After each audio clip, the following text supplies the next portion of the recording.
তোমরা কি গাছ বাবাকে চেনো? যদি না চেনো তাহলে আজকের ভিডিওটি তোমাদের জন্য। ইনি হলেন দুখু মাঝি, বাড়ি পশ্চিমবঙ্গের পুরুলিয়া জেলার অযোধ্যা পাহাড় সংলগ্ন সিন্দ্রি গ্রামে। পরিবারের আর্থিক অনটনে প্রথাগত শিক্ষা বেশিদিন এগোয়নি। একজন বড় অফিসারের কাছে শুনেছিলেন গাছ নাকি অক্সিজেন না কি একটা দেয়, কিন্তু এই অক্সিজেনটা আবার কি কিছুই জানতেন না। কথার ফাঁকে অফিসারের কাছে জানতে পারেন এর জন্যই তো আমরা শ্বাস নিতে পারছি। বড় অফিসারের সেই কথা দুখুর মনে ধরেছিল। সবটা না বুঝলেও সেই থেকেই গাছ লাগানোর নেশা চাপে তার মাথায়, যা দীর্ঘ 50 বছর ধরে চলছে এখনও।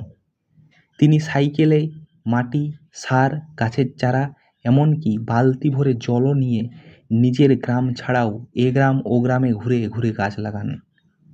পুরুলিয়ার অযোধ্যা পাহাড় সংলগ্ন বহু এলাকায় 5000-এর বেশি বট, অশ্বত্থ, আম, জাম, তেঁতুল, পলাশ সহ নানা গাছ ইতিমধ্যে তিনি লাগিয়েছেন। 78 বছর বয়সেও তার ধ্যান জ্ঞান কেবলমাত্র গাছ।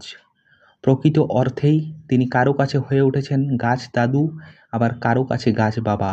বন সংরক্ষণ ও গাছ লাগানোর সুবাদে বন দপ্তর সহ বিভিন্ন জায়গা থেকে পেয়েছেন একাধিক পুরস্কার ও মানপত্র। 2024 সালে ভারত সরকার তাকে পদ্মশ্রী সম্মানে ভূষিত করেছে।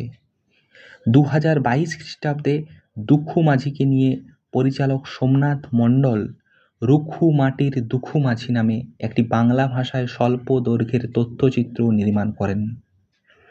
আসুন আমরা প্রত্যেকে অঙ্গীকার করি পরিবেশ রক্ষার্থে এই বর্ষাকালে কমপক্ষে একটি করে গাছ লাগাবই।